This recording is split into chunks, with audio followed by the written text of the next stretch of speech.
Grandma's Room Podcast. Get stinky with us, grandchildren. Welcome back to another episode of Grandma's Room. This is episode 31. I'm here with Joffrey, and today we're going to be reviewing the Chernobyl incident, or disaster more like it, the 27 Club, and what are Wendigos? We'll find out later. Joffrey, do you want to start? No. Oh. I really don't. Okay.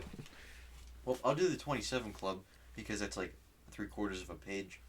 So, the 27 Club is a name that's given to, like, all these singers and actors who've died at the age of 27. It's pretty self-explanatory. And the name didn't come about until Kurt Cobain died at the age of 27, go figure, in 1994. And that's when people started to piece together, like, just the sheer amount of people who died at the same age. And members of the 27 Club include, but are not limited to, Jimi Hendrix, Jim Morrison, Janis Joplin, Brian Jones, Robert Johnson, and Buddy Holly. And there was a resurgence in interest in the 27 Club after Amy Winehouse died in 2011 when she was, guess what, 27, Joffrey. Wait, Amy Winehouse? Mm-hmm. I don't know why I thought she was like a thing in the 80s. I don't know. But the founding members of the 27 Club are Jim Morrison, Jimi Hendrix, Janis Joplin, and Brian Jones, who all died between 1969 and 1971. 69. Wait, within 2 years? Mm-hmm. All of them died at age 27? Mm-hmm. Oh, damn. Yeah. That's all I had on the 27 Club, because there was little to no information. I remember when you were researching this, Just yesterday. you said, wow, there's nothing on this. Yeah. Is there any conspiracies? Like, Well, that kind of is the conspiracy that, like, there's something against, like being 27 and famous, I guess. Famous? what, like people think that they get murdered? I don't know. 'Cause Poison was one of them, I think. Someone doesn't like the age 27? I don't know. It's a bad age. It's a bad age. It's probably because it has the most syllables in the 20s. And it pissed somebody off. 27, 28, 20, yeah. 7. Oh, Was that your neck? yes. God damn, what? You want me to go into Chernobyl? No. You don't want me to walk into the fiery pits of hell of No, Chernobyl? do it. Do it or no? Do it. Okay. Wake up. Wake up. Wake up. Okay, Wake up. okay. Chernobyl. This does feel kind of like a fever dream today. It's a weird day. Mm-hmm. Okay, so Chernobyl. The Chernobyl nuclear power plant was an Rbmk nuclear reactor, which means it was graphite moderated. I'll get into what that means. It was built by the Soviet Union in Ukraine in 1972. The nuclear power was first used in Idaho at the EBR-1 experimental station on December 20th, 1951. So by the time the Chernobyl plant was built, the world was already using nuclear power for like 20-ish years. So it's not like it was new. Like, they knew the science behind it. They knew how not to fuck it up. Yeah. But the Chernobyl power plant had 4 of these Rbmk reactors, which were fueled by uranium, which was kept in pressure tubes. And each reactor had 1,600 tubes. God damn. The tubes contained fuel rods, where water flowed to be heated and turned into steam, which would be used to spin turbines, which would create electricity when they were spun. And the control rods would be dropped into the reactor if it got too hot, because the fission rate of the nuclear fuel would like splitting apart and getting creating energy, make it extremely dangerous if it got too high. So the control rods were made out of a material that would absorb neutrons, so they couldn't create more fissions. So like pretty much, if shit got out of hand, they dropped the control rods in, and it would pretty much stop it from splitting apart, creating energy. Mm-hmm. So now that we have like the very crude and shitty idea of how nuclear power works, I'll get into the actual disaster. These mics, I know they're not, but they sound way more sensitive today. But April 26, 1986, 14 years after it was built, at 1:23 a.m., workers started a routine test to make sure the water cooling system of the reactors would still work during a loss of power. They shut down the power regulating system as well as the emergency safety systems, and they took the control rods out while letting the reactor run at 7% power. So they turned all their safeguards off. The test quickly spiraled out of control when so much steam built up in reactor number 4 that the pressure blew the roof off the reactor, causing radiation and other debris, like radioactive debris, to go flying everywhere. Yeah, just shoot at the top. It literally exploded the top off. God damn. 2 to 3 seconds later, another explosion sent more radioactive debris flying, and a fire started on the roof of reactor number 3. Normally, the automatic safety systems would have turned on to like prevent more from happening, but like I said before, they shut them all off before the test because they're dumb. And like every opinion piece I could find on this pretty much was like, why the fuck did they do that? Yeah. It was like the worst idea. In the initial explosions, some sources say that only a handful of people died, but some other sources say that the actual number was around 50 in just the initial explosion. Mm-hmm. Dozens of other people got radiation sickness from like being around it, I guess, and like as they were escaping, and some of which later died from the radiation sickness. Within minutes, firefighters showed up to try to put the fires out, but many of them were the ones that got the radiation sickness because they had no protective equipment for radiation. Yeah. And some of them said that the radiation caused them like a metallic-like taste in their mouths when they were there. Okay. And they said they felt a pain like pins and needles in their faces because the radiation was so like extreme. Mm-hmm. Nikolai Ostretsov, a nuclear scientist that was there during the disaster, said the firefighters showing up didn't even realize that it wasn't a regular fire. Like they thought they were showing up to a regular fire, and that's why so many of them were dead within a week because they weren't being protected.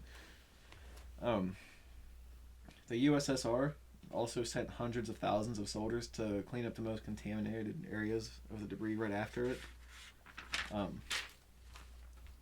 At 5 a.m. the next day, Reactor 3 was finally shut down. The next day. And the next day after that, Reactors 1 and 2 were shut off. The fires burned for around 15 days, and they used sand, lead, and nitrogen to put them out. I guess they couldn't put them out regularly, like regular.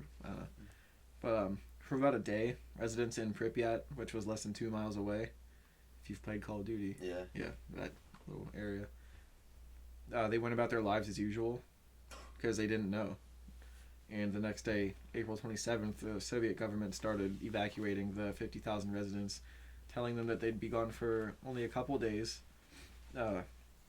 Hearing this, they barely took anything with them, and most of them never returned to Pripyat again. Mm-hmm. The government made a circle-shaped exclusion zone about like 18.5 miles in every direction. So like any direction from the center of it, 18.5 miles out, just a huge circle where you're not allowed to go. It was the exclusion zone. Scientists, scavengers, etc. I don't know why they let scavengers in there. Yeah. But they were allowed to file for permits to go there, but only for a short amount of time. They weren't allowed to like stay there for a while. The Soviet government had initially tried to keep the disaster a secret from the rest of the world. They hadn't said anything until operators at a Swedish power plant detected strangely high radiation levels near their plant, which caused Swedish leaders to demand an explanation. And on April 28th, the Kremlin finally revealed. Kremlin's like pretty much like Washington D.C. of. I don't.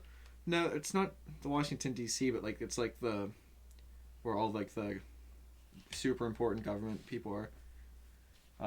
They finally revealed that there had been an accident and that it was under control, which I don't know how you put that under control. Like it's spewing radiation out like everywhere.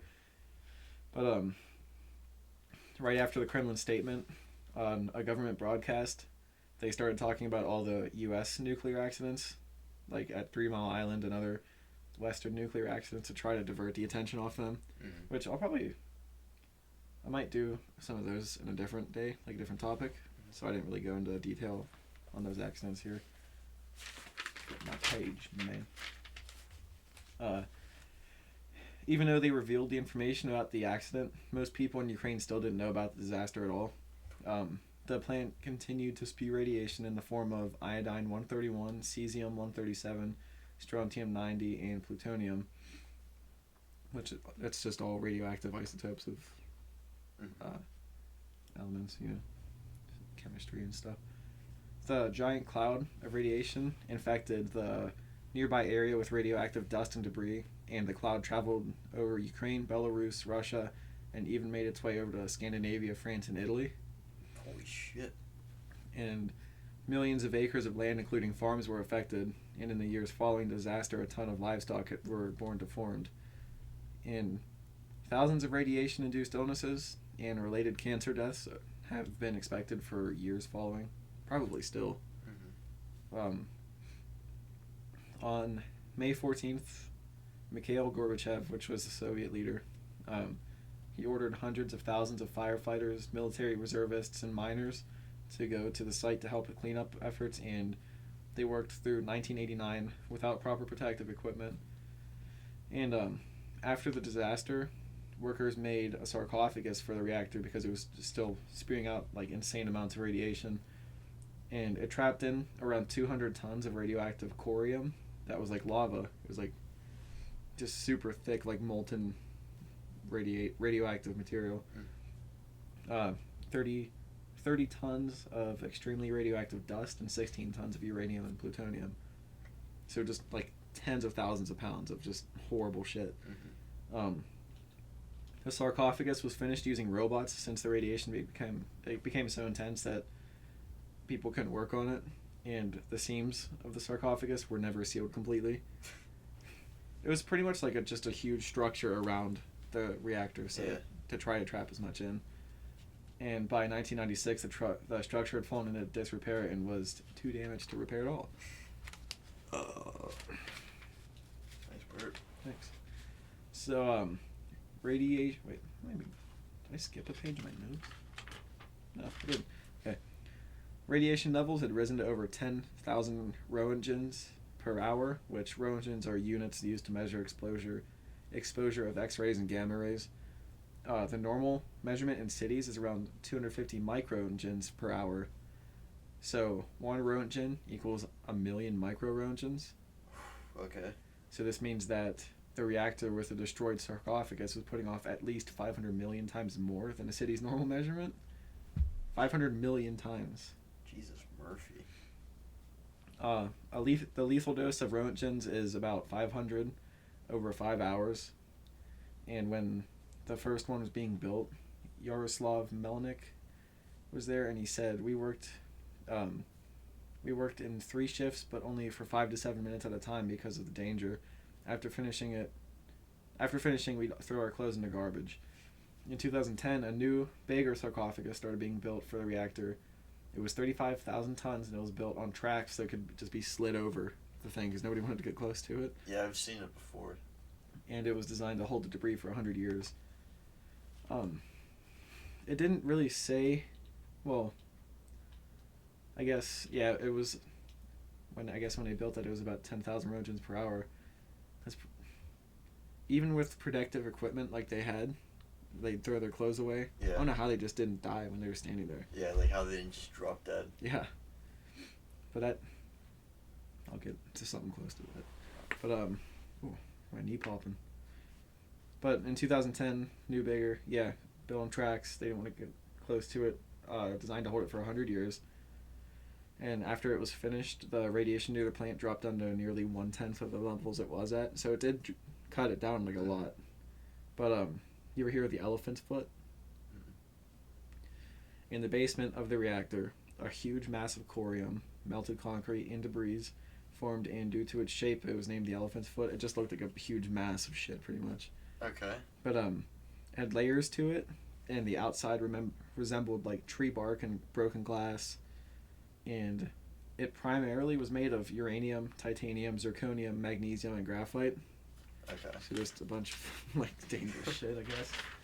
And when the elephant's foot was first discovered, which was about 8 months after it formed, radioactivity around it was roughly 8,000 roentgens, or 80 grays per hour. Grays are units that measure ionizing radiation, so I guess it's instead of gamma rays and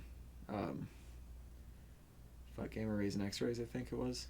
that Roentgen's measured. This measures ionizing radiation, but it looks like grays are just a tenth of what the Roentgens are. So you can calculate that however you want. But the elephant's foot was strong enough to kill somebody 3 feet away in less than 2 minutes. Holy shit! Like if you stood near it for 2 minutes, you were dead. So even standing next to it for like 10 seconds, you're probably fucked. Like tumors and cancers and stuff will probably pop up. In 2001, the radiation around it dropped to about 800 Roentgens per hour, which is still extremely lethal. Get back to the 500 Roentgens for 5 hours.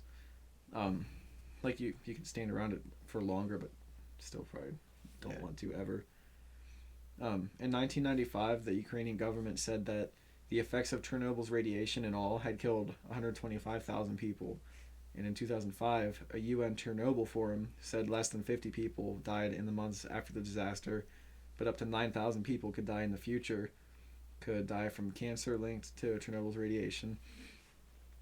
By 2005, the Union of Concerned Scientists said around 6,000 thyroid cancer cases and 15 thyroid cancer deaths were linked to Chernobyl. After the initial disaster, no official government studies were conducted to see the effects of the radiation of workers that were involved in the disaster or populations nearby, which I feel like you should probably keep up on that. Yeah. Like, not only to, like, Make compensate people who got their lives fucked up over it, but also to, like... Make sure you're doing what needs to be done to control it. That and, like, what if another disaster happens? What... They could help them, like... You could learn from it. Yeah, you know what to do better, but I guess they just didn't care. Which, the old Soviet government, that's not really surprising. Yeah. But, I don't know. I feel like today they should do some studies now. Yeah. Which, I'm sure they are, but, in 2011, the U.S... Right here. They were doing studies. I already forgot my notes. In 2011, the U.S. National Institutes of Health came to the conclusion that exposure to iodine-131, very radioactive, was largely responsible for thyroid cancer in people that were children and teenagers near the accident at the time. So, like, in Pripyat, teenagers and kids there. So, yeah, like, people are still seeing the effects of, like, that disaster. Mm-hmm. And if the Soviets were really on the ball, they could have... like evacuated people, which if you're still, it was still fairly early in nuclear power. Yeah. I feel like you should be like on top of that kind of thing, especially with. Because since you don't know exactly what could happen. And there's been nuclear bombs made by then. They know the destructive power of like radioactivity and everything. I feel like especially in towns right around it, they should be on top of it. Like, at least sirens or something, so if something happens, people can get the fuck out. Yeah. But. I said, the old Soviets. So, Chernobyl today. Wildlife in Chernobyl is actually flourishing today, since over 10,000 people were forced to leave, and barely any of them were allowed to return. Yeah. In the Belarusian part of the exclusion zone between 1987 and 1996, bear, elk, and roe deer populations exploded. And by the mid-90s, wolves were actually becoming a problem for farmers in the area because there's so many of them, and like they weren't being hunted by anything. Yeah. Which I thought animals wouldn't be able to live with the radiation there, but in the first couple of years after the disaster happened, the radiation decreased to less than 1% of where it was in the beginning. But it's still way too much for humans to live there. Mm-hmm. Humans, on the other hand, like I just said, can't live in the area. And from History.com, I found a quote: Ukrainian authorities have said it will not be safe for people to live in the Chernobyl exclusion zone for more than 24,000 years. It's like, I guess that's just off limits. Yeah. For living forever. But there's still people that go, like, they take, like, tours and stuff there. Have you seen, like, do you watch Top Gear, that English TV show on BBC? I watched some of it. There is an episode where they went to Chernobyl. Like, they were in, I think, Ukraine, and they're given a task, and they had to drive to Chernobyl and drive through it. Really? And so all the guys, like, they, like, ripped stuff out of their car and, like, had their car doors open to try and, like, use as much gas to not go there so that their car would run out of gas before they got to Chernobyl. Oh. And the one guy did get it to work, and the other guy, the two were driving through, and the one guy's car ran out of gas in the middle of Chernobyl. Seriously? Yeah, I haven't seen the rest of it. I just watched that part on YouTube, and they want you to watch the rest of the episode. Like on their actual thing. Yeah, but could you fucking imagine that, dude? Have you seen the movie Chernobyl Diaries? Yeah. The movie's fun. I know. Have you ever watched Exploring with Josh? He's kind of a clown, but like he goes to cool places. Does he have like kind of bleach blonde hair? Yeah, he's a fuckboy. Yeah, I know who you're talking about. I don't like him specifically because he's just strange to me, but he goes to a lot of cool places. Yeah. And he did a whole series on Chernobyl. Did he actually go? Or yeah. just, oh, that's cool. He went to like a ton of places there. And like the place looks awesome. Like I would go there for a day. Just like as long as I'm not like in the crazy parts, but like, yeah. It's obviously they say it's safe to go for like a little like a day or so. But like I guess living there long term is just not an option at all. Mm-hmm. There's another show that were you about to say something? No. I was just yawning. There's another show that's just made me think of. Do you ever watch Dark Tourist? It's on Netflix. It came out like almost 2 years ago. Yeah, I remember that. They were in is it Fukushima, where that nuclear reactor like melted down a couple years ago in Japan, like 10 years ago. I don't know what you're talking about. It was when I was in like middle school. Oh, I would have been like elementary school. Oh yeah, I guess you wouldn't have really paid attention to that. There was some nuclear. I think it was because of a tsunami. I can't remember the whole story. I know what you're talking about. But yeah. It melted down and like fucked a huge area up. And they were doing something. There was this guy that was like, he was kind of dodgy, like the tour operator. And like there was these signs where you weren't allowed to go. He was like, he was doing something like, nah, we can go here for a little bit. And then like, they were all on the bus driving through this spot, and their Geiger counters, the old Geiger counters, started going fucking nuts, like way too high. And this guy's like, no, it's fine. Everyone's like freaking out, like we need to go back. And like he's like, no, it's fine. We're just on a tour. It's okay. And like, no, they weren't supposed to like get out or anything. And the guy that was like hosting the show, because it was pretty much like him and a couple cameras following him around. Yeah. He like went into this store that was like off limits and everything. Fuck, it's been so long since I watched it. It's been like almost 2 years. But like, I have to watch it again. It's pretty good. We should watch it after this. Yeah, we could. We should. We will.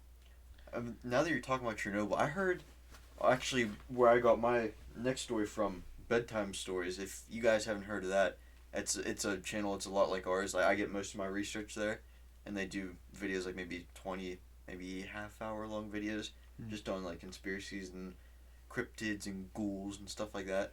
But there's one episode that he did, and it was, I think it's like the black bird of Chernobyl or something like that. And these people at Chernobyl, like after it happened, they like reported seeing this like huge like black bird or whatever. I can't remember exactly what it was, but it sounds like crazy. Now that you're talking about that, I might do that next week. Did anybody say it was like Mothman? Do you ever hear that? I think it sounded like Mothman. I think whenever. Because I'm thinking they said there's. Do you remember? You know the story of Mothman, right? Yeah. How like the bridge fell and like they saw Mothman. They say he's like a harbinger of doom. Yeah. So there's like a conspiracy theory, I guess you'd call it, that like Mothman is like, whenever he shows up, bad shit happens. Did they see it before or after the disaster? I think it was after. At least at Chernobyl, not, I don't know about the other one in West Virginia. I guess that wouldn't fit into the story then, if he showed up after. I don't know.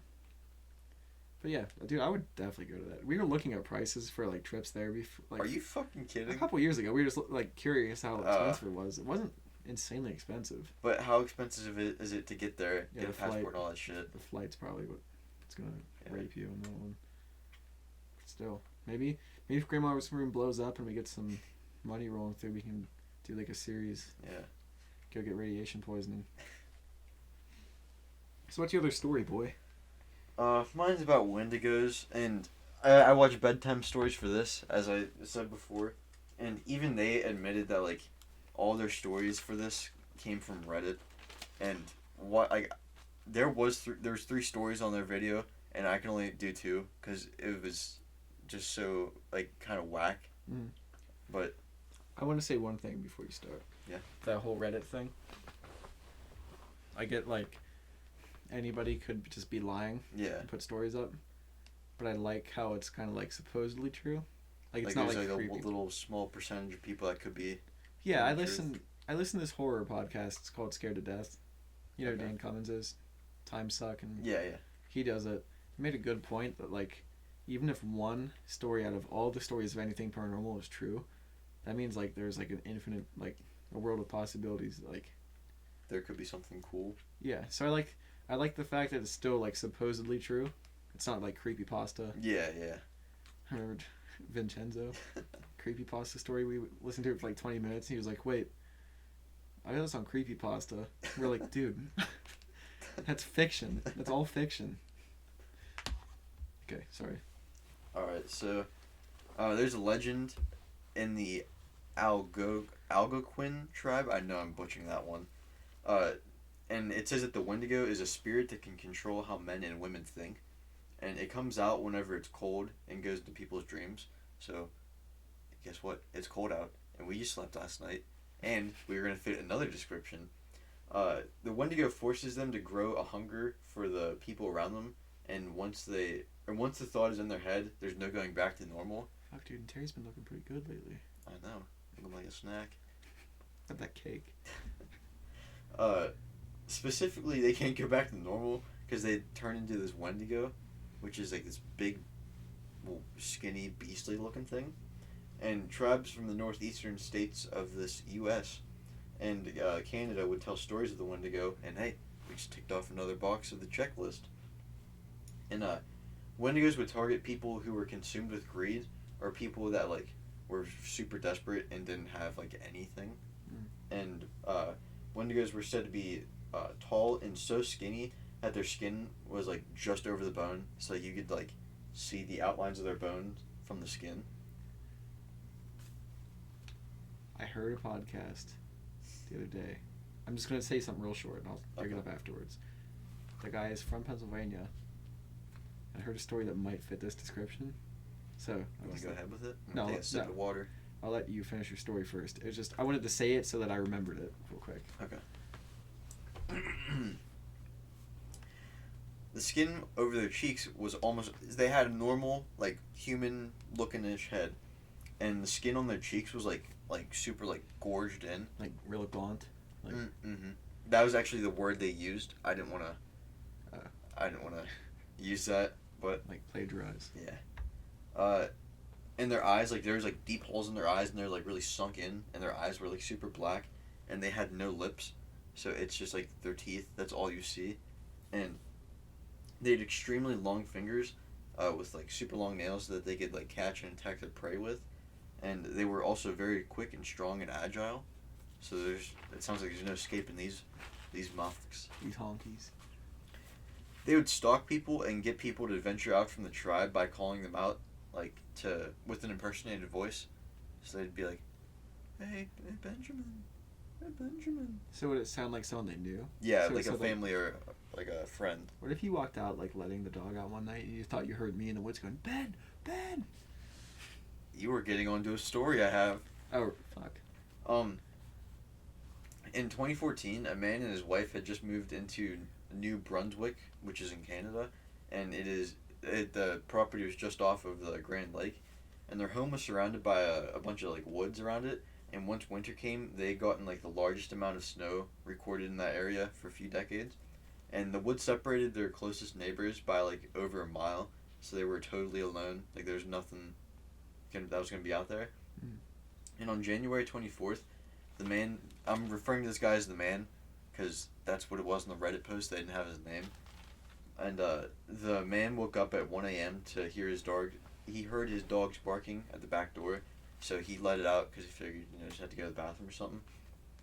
But the dog made a beeline for the woods, and as it went after whatever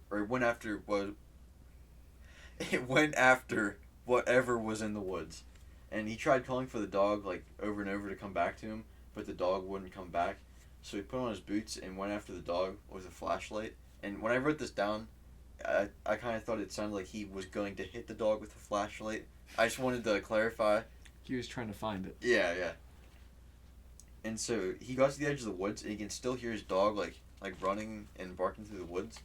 and then the dog stopped running and barking, so it just went silent. Oh god. And but the man couldn't see it, so he flashed his light in the direction that he saw the dog disappear into the woods, and he stepped into the woods calling for the dog, but nothing happened, and he ventured in further until he was about 20 feet deep, like surrounded by trees and stuff, and then he heard his wife from behind him say, "Babe," but when he turned around like to talk to her, like he thought he was behind her or behind him at the edge of the woods, and there was no one there, and then he heard it again come behind him.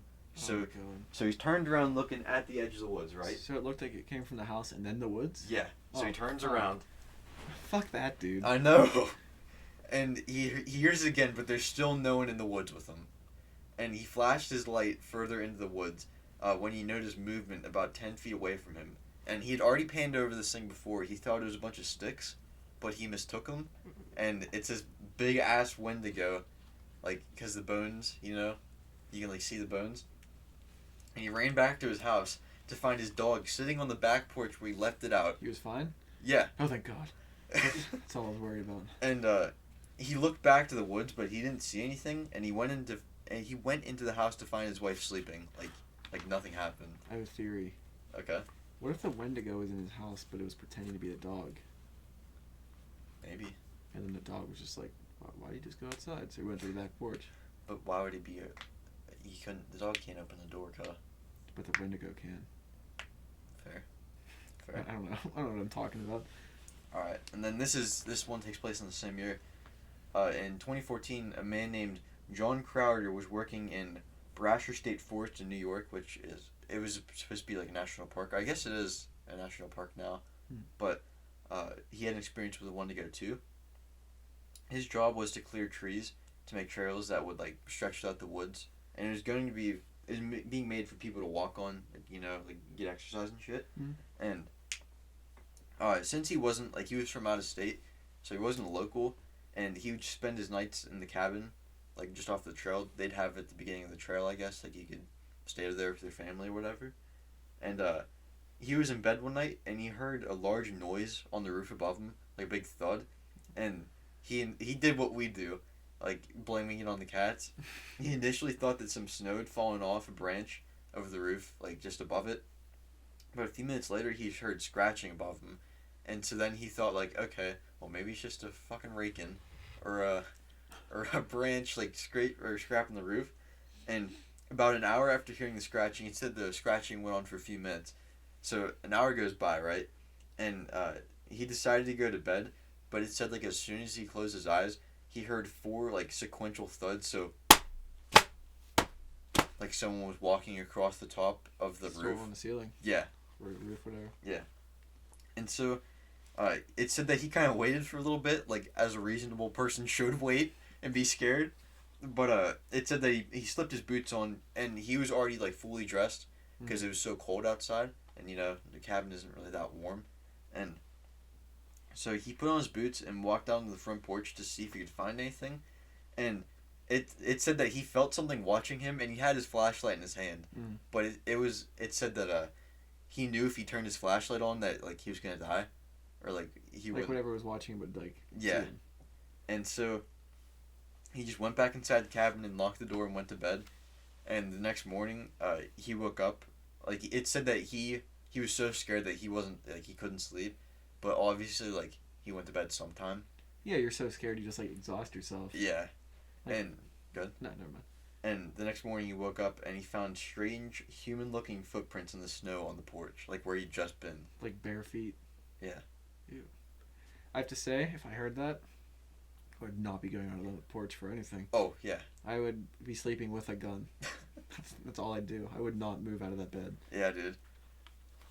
Did you do the thing when you were little? Like, if you thought, like, there's something in your room at night, you'd hide under the covers and, like, press yourself into the bed, like, to try and sink yourself so you'd look flat?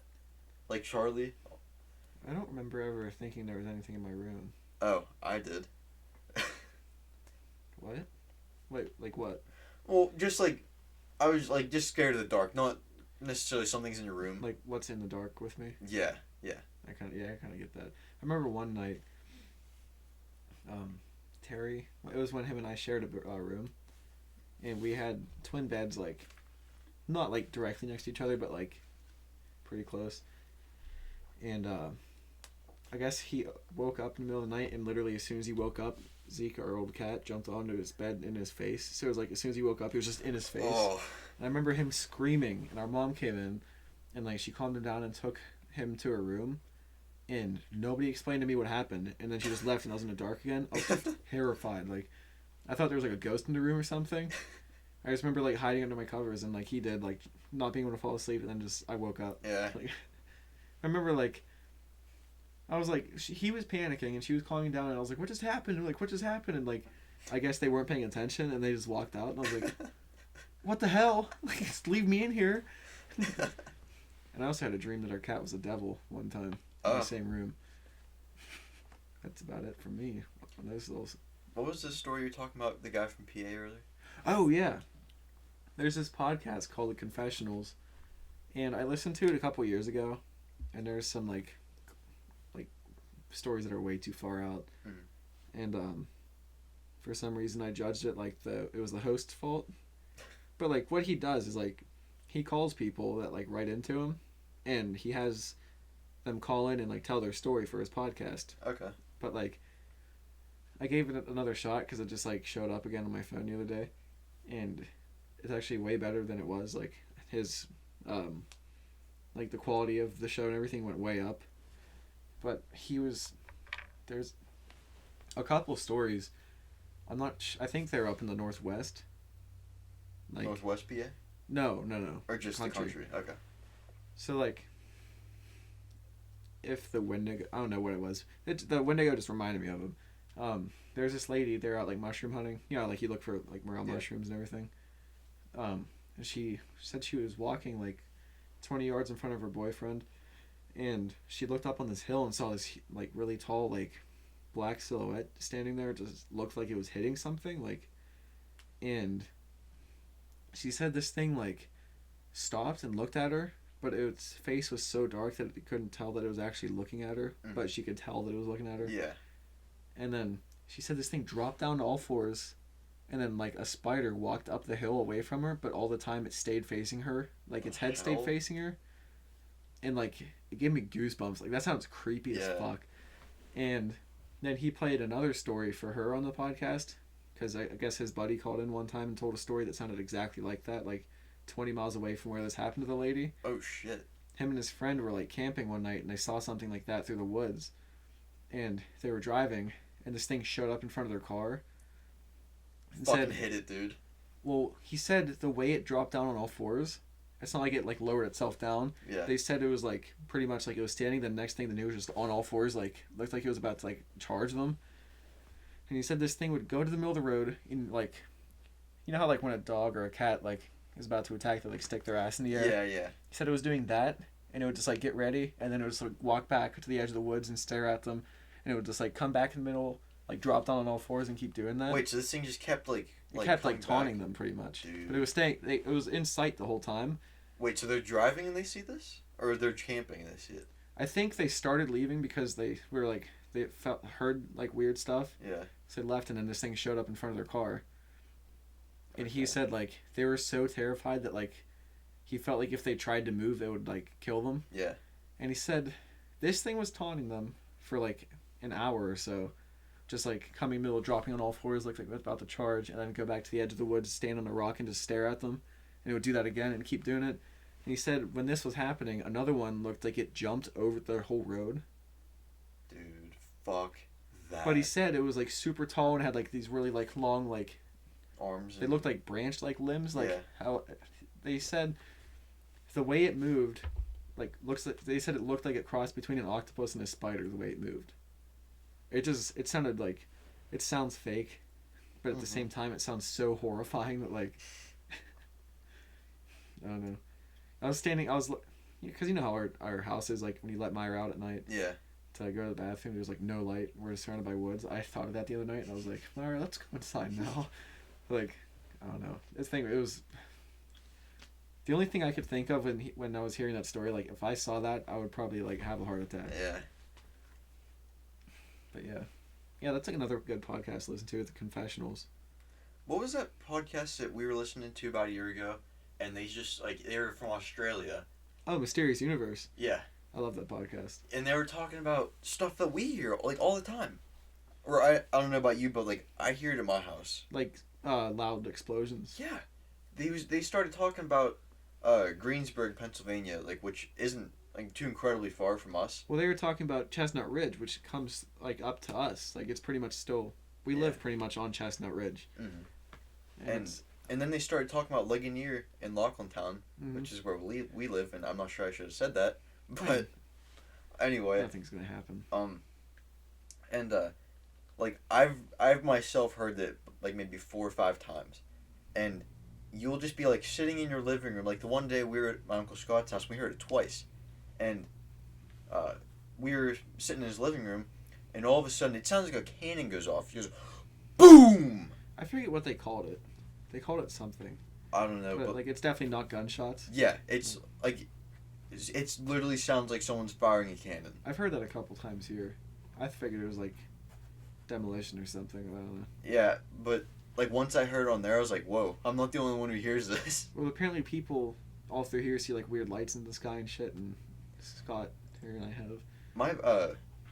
My pap's girlfriend, she was telling me on Christmas about a story from, like it was a long time ago, and it was in Laughlintown, and one of the melons, like, there was supposedly, like, some UFO crash on some meadow or something, or some farmer's meadow or a melon's meadow somewhere out there, and, like, a farmer found it, and I don't know what happened from there, but that's all she told me. But I started looking it up, and I couldn't find it, but I thought that was, like, really cool. I want to say that, like, well, like, it sounds weird. Like, it sounds almost too weird.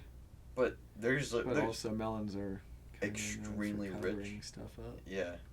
And, like, there's a bunch of stuff that happens up at Rolling Rock. Yeah, that we're not allowed to talk about, but yeah. Bigfoot incident. But yeah. Some weird stuff that goes on around here. I try to distance myself from it, kind of. I like to listen up and, like, hear about it from a distance. Yeah, because I don't want to look like an idiot when I try and contribute to something crazy like that. We say that, then we put this on the internet for everyone to hear. But yeah. About night fighting, dude. Oh my god. That was incredible. So we were sitting here through the night, the boys came over, and one of them casually brought up, like, modern day night fighting, like MMA medieval, fighting. like medieval knights. Yeah. It's like, holy fuck, dude. I don't know how I've never heard of this. They have, like, these matches of, like, 5-on-5, sometimes 1-on-1. 100 on 100. Or 150 on 150, I'm sorry. Yeah, there was one, like, 16-by-16, and then there was one, it was the Ukraine team. Versus national Russia. teams. Yeah. Ukraine team versus Russia team. 150 on each side. And they go for 3 rounds. Yeah. And these knights, they have, like, full armor, like old medieval knights. They have all the weapons they used to. They're just not sharp. Yeah, they're just dog. And they beat the fuck out of each other, dude. Like, heavy-ass, like, maces get swung just directly into the side of their heads, like, and they just get back up and start fighting again. And it's insane. They had a History Channel show, too. Yeah, it's called Night Fight. Yeah. And, like, they had, like, this one was way smaller. They had, what was it, 6 or 7 guys in a ring. Yeah, it was, like, 6-on-6, and they just kept, like, shrinking it down. Yeah, so, like, it would be, like, it's just a big free-for-all. This is the first round. There's 7 or 8 guys. And then the one guy gets kicked out, and then they form teams of 2. And there was 3 teams, and then the one team leaves, you know, they get beat. And then the last 2 teams, they go against each other. And then whoever wins on those 2 teams... It was, like, teams of 2. Yes, teams of 2.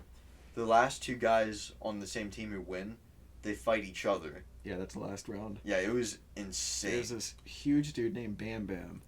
And when he gets in a pinch, he just starts punching people. Yeah, in the head. Like, this dude's massive. He's, like, almost 7 feet tall. Yeah. He's got big metal boxing gloves. Yeah, they have, like, the old Knights gloves. Yeah. And he just beats the shit out of people. I was rewatching part of that Ukraine versus Russia fight this morning.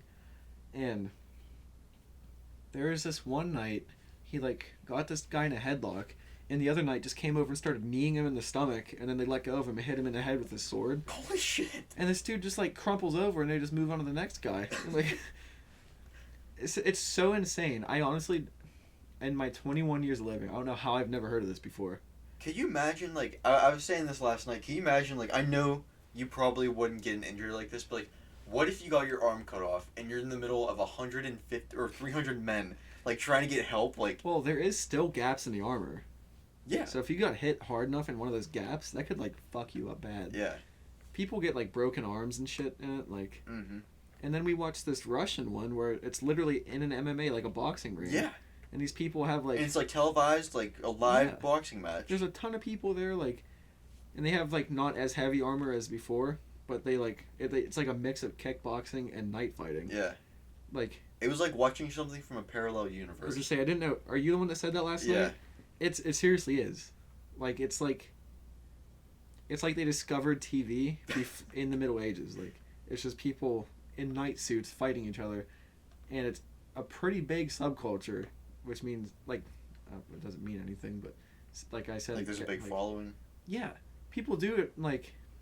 It's like a lifelong thing for them. There's just, like, old dudes that were, like, veterans of it. Yeah, like, the History Channel show, there's... like 50-year-olds in there fighting. They're, like, fucking people up.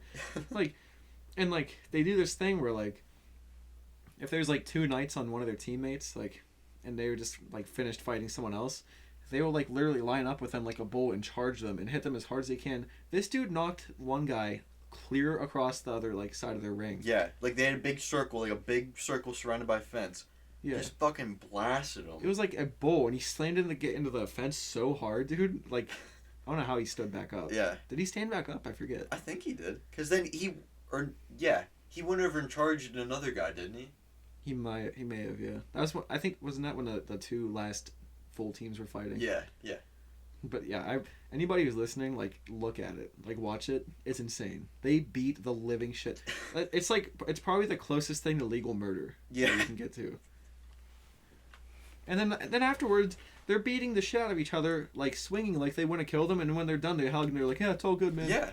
Like, what? But I guess I guess it's not really that much different from MMA fighting and stuff like that, because, like, I mean, you're not swinging 30-pound maces at people's heads. And, I get that, but still. Yeah, I guess. Same kind of camaraderie. Moral of the story, pretty much, it blew my mind when I saw it. I never thought I'd see anything like that. Yeah. I kind of want to try it. And it all started because we were playing Assassin's Creed, Valhalla. It was just insane to me. I kind of want to try it. Probably die, but yeah, I was gonna say I think you might get your shit wrecked.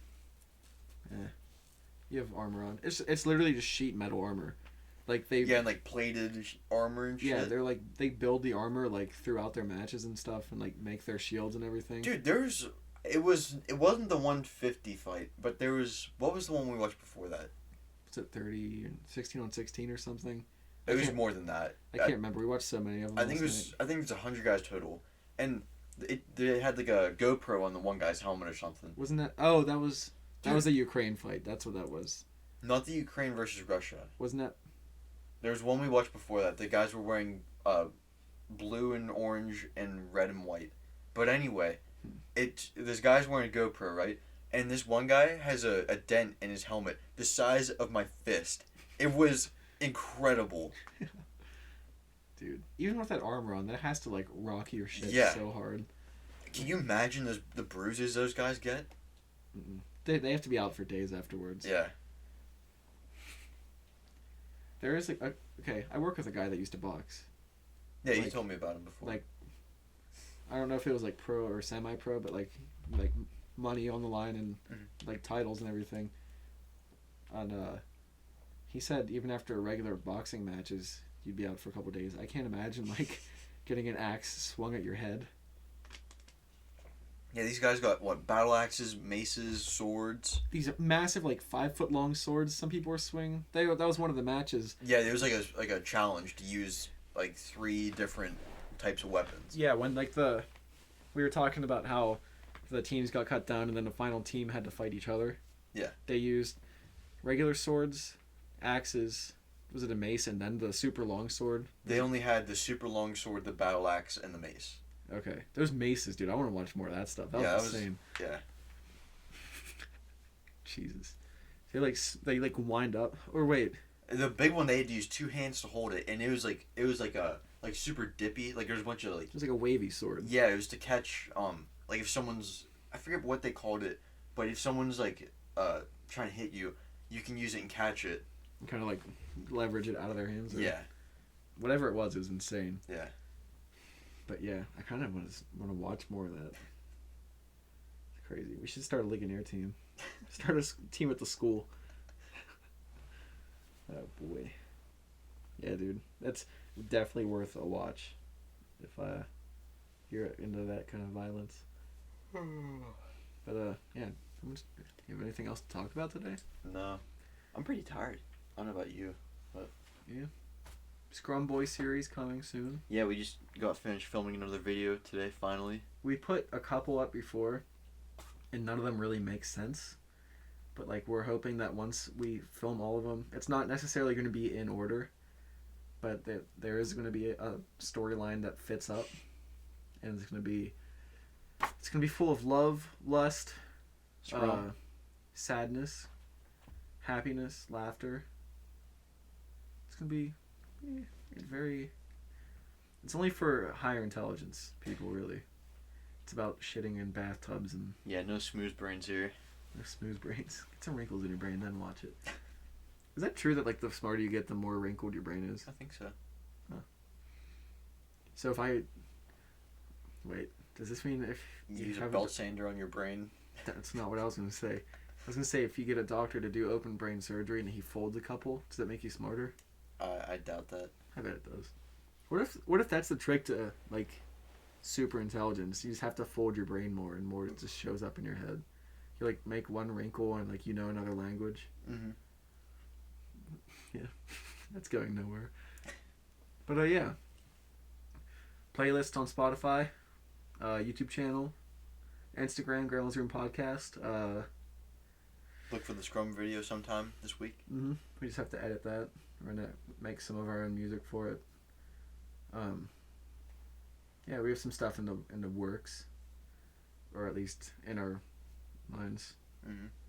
Yeah. Thanks for listening, boys and girls. Yeah. Stay golden. Is it? Stay golden. Yeah. Stay golden. Okay. Bye bye. Bye.